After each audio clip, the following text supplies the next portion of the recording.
Assalamualaikum warahmatullahi wabarakatuh. Kami di sini dari kelompok 12. Di sini kami akan menjelaskan tentang akuntansi transaksi dana zakat, dana kebajikan, dan dana pinjaman kor. Perkenalkan, saya Alvina Diva, NIM B 200190574, dan kedua teman saya, Devi Amertara Saranti, NIM B 200190572, dan yang terakhir Altaf Gani Tahtiar, NIM B 200190573. Materi pertama akan dibacakan oleh teman saya, Devi Amertara, kemudian oleh Altaf Gani Tahtiar, dan yang terakhir saya sendiri, Alvina Diva. Dana zakat. Pengertian dana zakat.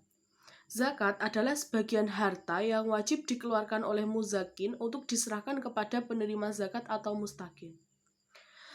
Unsur dasar dalam laporan sumber dan penggunaan dana zakat yaitu meliputi sumber dana, penggunaan dana selama suatu jangka waktu, serta saldo dana zakat yang menunjukkan dana zakat yang belum disalurkan pada tanggal tertentu. Dalam hal ini, dana zakat tidak diperbolehkan untuk menutup kerugian aset produktif. Sumber dari dana zakat di bank syariah itu terdiri atas zakat dari dalam entitas bank syariah serta dana zakat dari pihak luar entitas bank syariah termasuk zakat dari nasabah. Penyaluran dana zakat dibatasi pada 8 golongan atau asnaf yang telah ditentukan oleh syariah, yaitu yang pertama adalah fakir, yang kedua adalah miskin, yang ketiga adalah amil, selanjutnya yang keempat adalah orang yang baru masuk Islam atau mu'alaf, hamba sahaya atau rihab, orang yang terlilit utang, orang yang sedang berjihad atau fisabilillah, dan orang yang sedang dalam perjalanan. Yang selanjutnya adalah akuntansi dana zakat. Contoh ilustrasi kasusnya, semisal pada laporan keuangan tahun 2022, saldo dana zakat Bank Syariah Peduli adalah sebesar 15 juta. Berikut adalah transaksi yang terkait dengan dana zakat di Bank Syariah Peduli selama tahun 2022. Misalkan contoh yang pertama, pada 15 Januari 2022 diterima dari Bapak Rahmat secara tunai zakat sebesar 3 juta. Nah, nanti jurnalnya itu debitnya itu di kas sebesar 3 juta dan kreditnya yaitu dana zakat sebesar 3 juta juga dengan keterangan zakat dari pihak luar BPRS.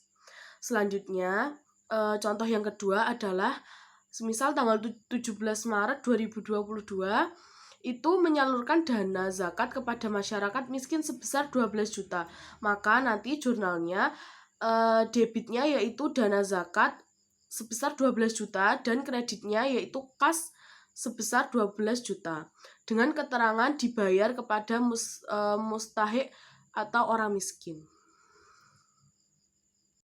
Baik, selanjutnya yaitu laporan dana zakat. PAPSI 2003 memberikan kebebasan kepada Bank Syariah untuk mengalirkan secara langsung dana zakat yang dihimpun kepada pihak yang berhak menerima zakat atau kepada lembaga maupun badan amil zakat. Dalam perkembangannya, PAPSI 2013 menyebutkan bahwa bank hanya dapat mengalirkan dana zakat yang diterima lembaga atau badan amil zakat.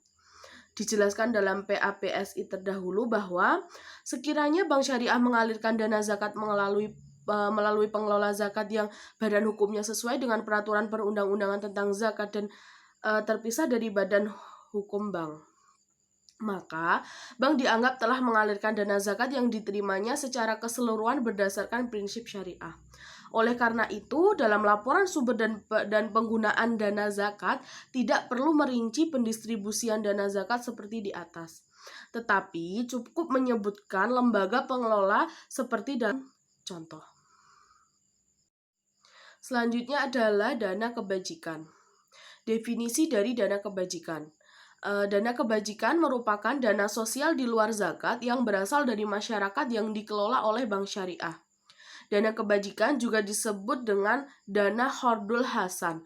Berdasarkan PSAK, sumber dana kebajikan terdiri atas infak, sedekah, hasil pengelolaan wakaf sesuai dengan ketentuan perundang-undangan yang berlaku, pengembalian dana kebajikan, Denda yang merupakan sanksi berupa uang yang dikenakan oleh bank syariah kepada nasabah yang mampu, tetapi dia dengan sengaja menunda-nunda pembayaran kewajibannya kepada bank syariah.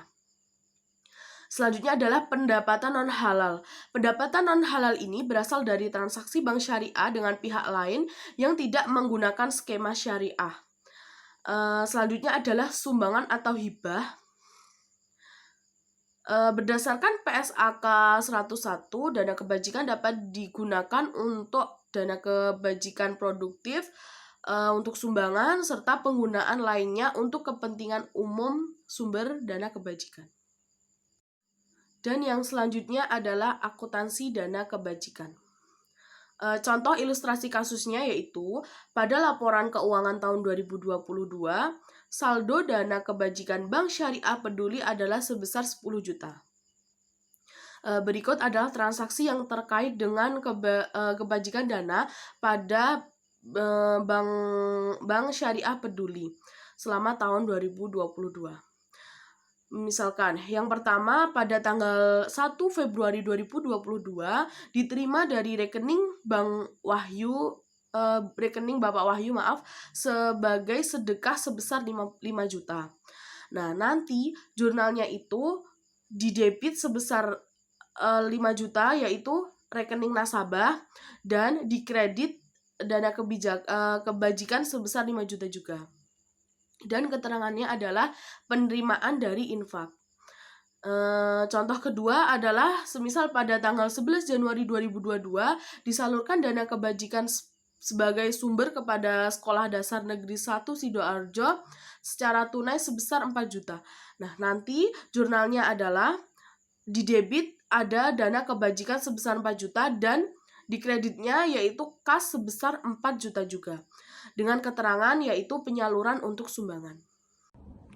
Laporan dana kebajikan berdasarkan transaksi kasus 13.2 dapat dibuat laporan sumber dan penggunaan dana. Kebalikan untuk tahun 2018 yang dibandingkan dengan laporan tahun sebelumnya. Pengungkapan dana kebajikan. Hal-hal yang harus diungkapkan antara lain 1. Sumber dana kebajikan. 2. Kebajikan penyaluran dana kebajikan kepada masing-masing penerima. 3. Proporsi dana yang disalurkan untuk masing-masing dana kebajikan yaitu pihak berelasi dan pihak ketiga. 4. Alasan terjadinya dan penggunaan atas penerimaan non-halal. Pinjaman qard. Definisi dan penggunaan. Secara terminologi, qard berarti menyerahkan harta kepada seorang yang menggunakan untuk dikembalikan gantinya pada suatu saat. Qard merupakan transaksi yang diperbolehkan. Akuntansi perbankan syariah yaitu teori dan praktik kontemporer oleh syariah dengan menggunakan skema pinjam-meminjam. Akad qard merupakan akad yang memfasilitasi transaksi peminjam sejumlah dana tanpa adanya pembebanan bunga atas dana yang dipinjam oleh nasabah. Transaksi qard pada dasarnya merupakan transaksi yang bersifat sosial karena tidak diikuti dengan pengambilan keuntungan dari dana yang dipinjamkan. Kendati demikian, transaksi ini juga bermanfaat bagi bank syariah untuk memfasilitasi berbagai keperluan bank syariah. Ketentuan syar'i transaksi pinjam qard. Disyariatkan qard mengacu pada Al-Quran dan Sunnah. Ketentuan yang terkait dengan transaksi pinjaman qard meliputi berbagai jenis aspek antara lain 1. Larangan mensyaratkan tambahan pengembalian atas suatu pinjaman. 2. Larangan menunda pembayaran pinjaman bagi orang yang mampu. 3. Perintah meringankan beban orang yang kesulitan membayar pinjaman. 4. Pembolehan menggunakan biaya administrasi. 5. Pembolehan pengenaan sanksi pada peminjam yang mampu tapi melalaikan kewajibannya. Rukun transaksi pinjaman qard. Rukun transaksi pinjaman qard meliputi 1. Transaktor, pemberi pinjaman atau mukrid, dan penerima pinjaman atau muqtarid. Objek qard atau mabal al-qard yang berupa uang atau benda habis pakai. 3. Ijab qabul yang merupakan persyaratan kehendak para pihak yang bertransaksi. Alur transaksi pinjaman qard. Bank syariah sebagai pemberi pinjaman qard. Seleksi dan akad qard yang pertama. Yang kedua, menyerahkan dana qard kepada nasabah penerima pinjaman qard. Dan yang ketiga, pengembalian dana qard sebesar yang dipinjam kepada bank syariah sebagai pemberi pinjaman qard. Kemudian ada teknik perhitungan dan penjurnalan transaksi pinjaman kort. Contohnya, Bapak Hartanto yang bekerja pada sebuah bank syariah meminjam kepada bank syariah tersebut dengan skema kort untuk membayar uang masuk sekolah anaknya di perguruan tinggi. Pinjaman kort ini menggunakan dana interbank. Informasi terkait akad yang disepakati adalah sebagai berikut. Jurnal pinjaman sebesar 1 juta, kemudian lama pinjaman selama 4 bulan, angsuran dibayarkan setiap tanggal 20. Lalu biaya administrasinya yaitu 10.000. Perhitungan angsuran per bulan yaitu total piutang bersih dibagi jumlah bulan pelunasan sama dengan 1 juta dibagi 4 bulan yaitu sebesar 250.000. Kemudian untuk menghitung biaya administrasinya berarti biaya administrasi sama dengan N% dikali besar pinjaman. N%-nya yaitu 1% dikalikan dengan jumlah pinjaman sebesar 1 juta dan hasilnya 10.000. Selanjutnya, ada penjurnalan transaksi pinjaman kort.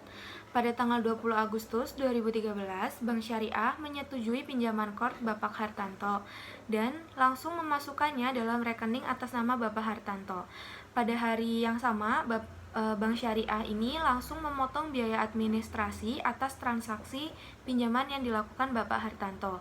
Jurnal terhadap transaksi tersebut adalah pada tanggal 20 bulan Agustus 2013 terdapat akun pinjaman kort di debit dan akun rekening nasabah Bapak Har sebesar 1 juta. Kemudian jurnal untuk mencatat administrasinya yaitu pada tanggal 20 bulan Agustus 2013 terdapat akun rekening nasabah Bapak Hartanto di debit dan akun pendapatan administrasi di kredit sebesar 10.000. Kemudian ada penjurnalan saat pembayaran angsuran. Yang pertama, terdapat dana yang cukup untuk membayar angsuran pada tanggal 20 September 2013, yaitu tanggal jatuh tempo pada angsuran yang pertama. Jurnal yang tercatat adalah tanggal 20 bulan September atau bulan 9 tahun 2013, itu terdapat akun rekening nasabah Bapak Har dan di debit dan sebesar 250.000. Dan terdapat akun pinjaman kort di kredit sebesar 250.000 juga. Kemudian tidak terdapat dana sama sekali untuk membayar angsuran. Pada tanggal 20 Oktober 2013, tanggal jatuh tempo angsuran kedua, nasabah tidak memiliki dana sama sekali untuk membayar angsuran. Baru pada tanggal 5 November 2013, Bapak Hartanto memasukkan sejumlah dana sehingga memungkinkan untuk dapat membayar angsuran. Jurnal yang tercatat yaitu yang pertama pada tanggal 20 bulan Agustus terdapat akun pinjaman kort jatuh tempo di debit dan akun pinjaman kort di kredit sebesar 250.000. Kemudian pada tanggal 5 November terdapat jurnal rekening nasabah Bank Har itu di debit, lalu akun pinjaman kort jatuh temponya di kredit sebesar 250.000 juga. Contoh yang ketiga, terdapat dana yang terbatas sehingga hanya dapat mendebit sebagian dari jumlah angsurannya. Pada tanggal 20 November 2013, tanggal jatuh tempo angsuran yang ketiga, ternyata Bapak Hartanto ini hanya memiliki saldo dana di rekeningnya sebesar 150.000 yang bisa digunakan untuk membayar angsuran ketiga. Sementara sisanya baru dapat dibayarkan pada tanggal 10 Desember 2013 setelah Bapak Budi memasukkan sejumlah dana sehingga memungkinkan untuk dapat membayar sisa angsurannya. Jurnal atas pencatatan tersebut adalah pada tanggal 20 bulan November 2013 terdapat akun rekening nasabah Bank Har sebesar 150.000, lalu akun pinjaman kort jatuh tempo sebesar 100.000 di debit dan akun yang berada di kredit yaitu pinjaman kort sebesar 250.000. 250.000 ini penjumlahan dari 150.000 ditambah dengan 100.000. Kemudian pada tanggal 10 Desember 2013 terdapat akun rekening nasabah Bapak Har sebesar 100.000 dan kemudian rekening terdapat akun pinjaman kort jatuh tempo di kredit sebesar 100.000 juga. 100.000 ini diperoleh dari 250.000 dikurangi 150.000. Kemudian perhitungan atau jurnal pencatatan saat penerimaan imbalan. Contohnya, pada tanggal 20 Desember 2013, waktu pembayaran angsuran yang terakhir, sebagai rasa terima kasih kepada Bank Syariah yang telah memberikan pinjaman untuk pembayaran uang kuliah anaknya, Bapak Hartanto ini memberi imbalan sebesar 25.000. Jurnal atas transaksi tersebut yaitu pada tanggal 20 bulan Desember 2013 terdapat akun kas sebesar 275.000 di debit. 275.000 ini diperoleh dari angsuran seperti biasanya 250.000, kemudian ditambah dengan imbalan sebesar 25.000. Lalu terdapat akun pinjaman kort di kredit sebesar 250.000 dan akun pendapatan operasi lainnya sebagai imbalan itu 25.000 juga di kredit. Contoh lain pembentukan cadangan kerugian pinjaman kort. Misalkan pada pertengahan bulan Desember 2013, Pak Hartanto ini melaporkan bahwa dirinya terkena musibah sehingga tidak mampu untuk membayar cicilan terakhirnya. Maka jurnal yang dapat dicatat adalah beban kerugian penurunan nilai aset keuangan pinjaman kort sebesar 250.000 di debit dan akun cadangan kerugian penurunan nilai aset keuangan pinjaman kort sebesar 250.000 di kredit. Berikut adalah beberapa pertanyaan yang sekiranya dapat dijawab oleh teman-teman semua. Sekian penjelasan video dari kelompok kami. Kurang dan lebihnya mohon dimaafkan. Wassalamualaikum warahmatullahi wabarakatuh.